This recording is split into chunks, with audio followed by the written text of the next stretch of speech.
So an insane multiplayer trade between two teams went down today, and it leaves one of those teams still in need of help at a certain position that some think the Chiefs might have extra bodies available. Well, in today's video, I'll take a look at the pros and cons of this potentially happening, look at some key training camp battles, try to answer the question, is George Karlaftis overrated or not, and more. So let's talk about it. But first, how about those?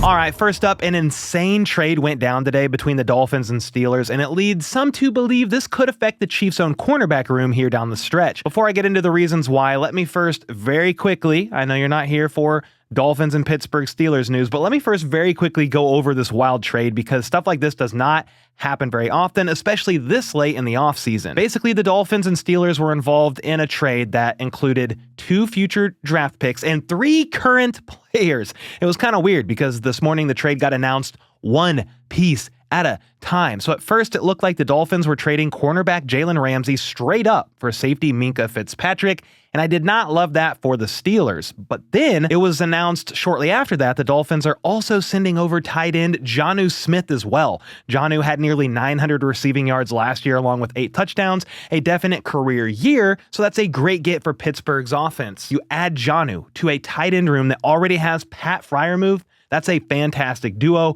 and while they did trade away George Pickens to the Cowboys, they also added DK Metcalf, of course, extended him to make him a top-paid receiver, and then you signed the longtime veteran Aaron Rodgers. This offense should definitely, in theory, be better than last year. On the flip side for Miami, they free up cash, cap space, and move on from Ramsey, who didn't want to be there anyway. All in all, the Dolphins traded away Jalen Ramsey, Jonnu Smith, and a 2027 7th-round pick to Pittsburgh in exchange for safety Minkah Fitzpatrick and a 2027 5th-round pick. So late-round pick swaps in 2027 and those 3 players. This is a very rare trade. Now, that being said, Charles Goldman of A to Z Sports feels like the Chiefs' cornerback room is a little overcrowded at the moment, which could lead KC to dealing a corner here before the start of the regular season. Upon first glance, I can see where Goldman is coming from because I've done 2 separate 53-man roster projections for the Chiefs so far, and both times I've struggled with which cornerback makes the bottom of the roster. At first, I had Joshua Williams as the odd man out, but in my most recent projection from last week, I swapped out Chris Roland Wallace and put Williams back in. Roland Wallace is a backup slot guy. I don't know what to do with some of these guys because Joshua Williams played 0 snaps on defense in the playoffs. To make things even more difficult, KC added Noel Williams in the 3rd round, the ball hawk himself, so he's a definite roster lock even if he doesn't contribute a ton on defense initially. Then you still have Trent McDuffie as CB1, and that's not a debate. And prior to the draft, they also signed former Chargers cornerback Christian Fulton in free agency to a 2-year deal. You also still have Jalen Watson and Najee Johnson around on top of all that, so there feels like too many bodies in the room right now, and with Miami shipping off Ramsey, per Omar Kelly of the Miami Herald, they are still looking for additional cornerback help, so the thought is the Chiefs could have somebody expendable to deal for maybe a late round pick. Who is it? Great question. Hopefully not Jalen Watson because we need that man out there, but speaking of Watson, you have Watson, Joshua Williams, Najee Johnson, and while we're not really talking about the safety room, you also have safety Brian Cook, all on the last year of their rookie deals.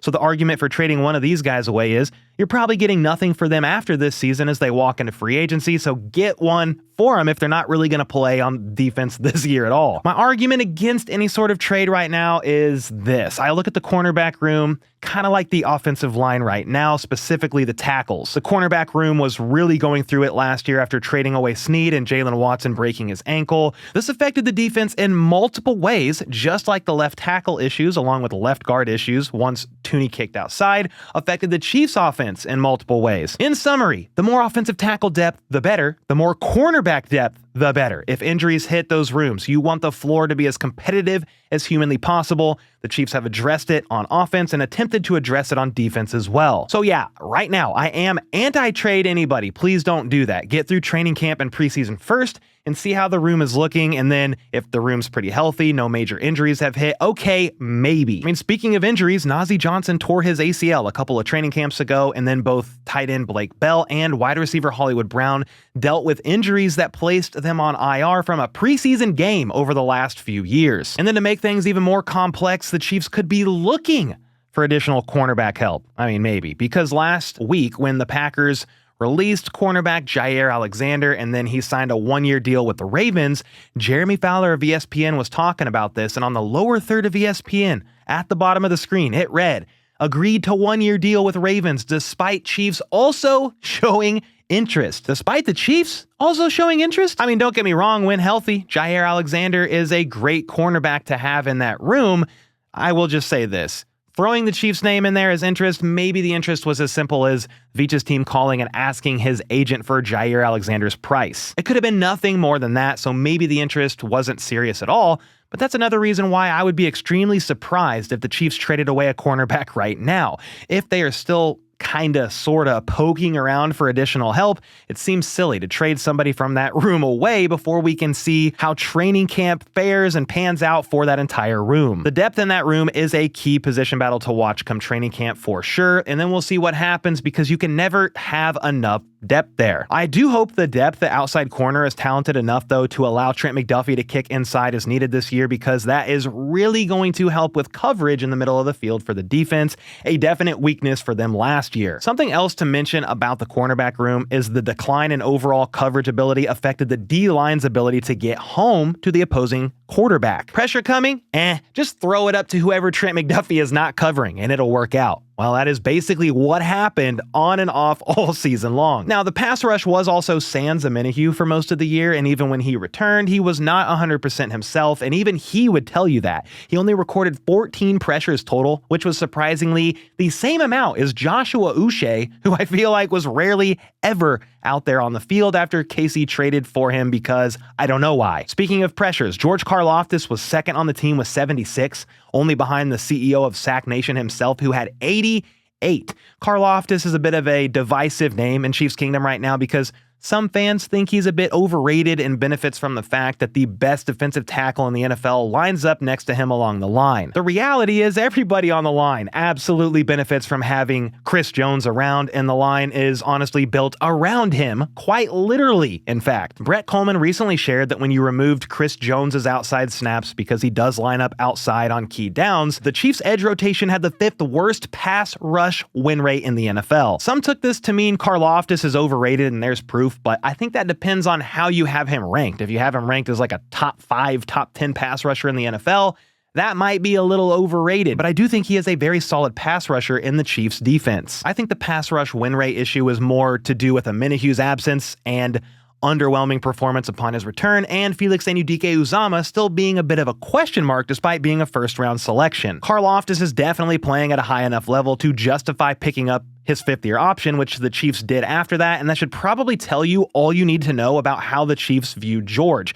For the price of his 5th-year option, well worth it. Is he going to make top defensive end money via a long-term extension from the Chiefs? I'm not so sure about that. But why does it matter right now? He's played pretty well, all things considered. He had back-to-back seasons of 75 or more pressures, and he's averaged 5.5 passes defensed, which is a huge benefit. That is just like a sack sometimes on key downs. And speaking of sacks, he averaged nearly 11 sacks a year if you combine the regular season and the playoffs. Those aren't numbers to laugh at. And again, who cares if this man benefits from having Chris Jones around? That's like knocking a Chiefs receiver for not having a 1,000-yard season. And sometimes without taking into context, Travis Kelce has been Mahomes' go-to target for years now. Or the flip side, Travis Kelce actually helped get them open, which is kind of what you would argue with Chris Jones. All the double teams that he demands get some of these guys open and available to rush the passer. The point I'm making is Hall of Famers like Kelce and Chris Jones will demand lots of attention, allowing everybody else on that side of the ball to benefit. Now, whatever you think of Karlaftis aside, we can all agree on this. We hope the pass rush as a whole takes a step up from the 2024 season. They did draft Ashton Gelati and Omar Norman-Lott, and I am pretty high on them so far. We'll see what happens when the pads come on and how they look from there. Then you have Amenahue back and healthy and pissed off on a prove-it deal, a one-year prove-it deal. FAU, he also showed some flashes last year, and Mike Dana, can't forget about him, he's still around. The loss of Turk Wharton does hurt, but Tillery was also brought in along the interior, and I think this line has the dangerous potential to be back to their 2023 form. KC finished the season that year second in sacks with 57, but dropped all the way down to 39 last year. I've given my main reasons as to why this happened. The cornerback room took a step back in coverage, and Amenahue was gone most of the season, and not himself when he returned. Anyway, I'm not even alone in my thoughts here that the D-line has the potential to take a step up in 2025. Pete Sweeney, the editor-in-chief of Arrowhead Pride, who's been covering the Chiefs for a living for over 10 years, seemed pretty high on the D-line when I interviewed him earlier this month. I think you're setting yourself up for a really overwhelming pass rush. It's just a lot of unknown names at this point, but it's almost like a hidden secret, hidden gem in Kansas City that I think this line could be really disruptive and good if everything pans out. Well, I do like to hear the sound of that. An overwhelming pass rush for 2025? Please and thank you. What is this? I don't know. Now, something else to note here about George Karlaftis is that he could be seen out there at Max Crosby's Sack Summit last weekend, I believe it was, the weekend before last. The Sack Summit is kind of like tight end university, but it's for pass rushers with guys like Max Crosby, obviously, plus Cam Jordan, Von Miller, and others giving secrets of the trade, helping other defensive ends from around the league refine their skills. So not only has George been training this offseason with Tamba Hali again, but I loved seeing him out there learning from some of the best in the business at the Sack Summit. George is certainly staying hungry, and we need that extra juice from him this year. No doubt about it, and not because he's quote-unquote overrated, but because the more pressure you put on opposing quarterbacks, the better. But hey, let me know your thoughts on the Chiefs' cornerback room and defensive line in the comments down below. At least the state of how they look heading into training camp. You feeling pretty good about both of them? And then let me know what you think the odds are of the Chiefs trading away a cornerback before the start of the regular season. And until next time, let's go. Let's freaking go. How about those?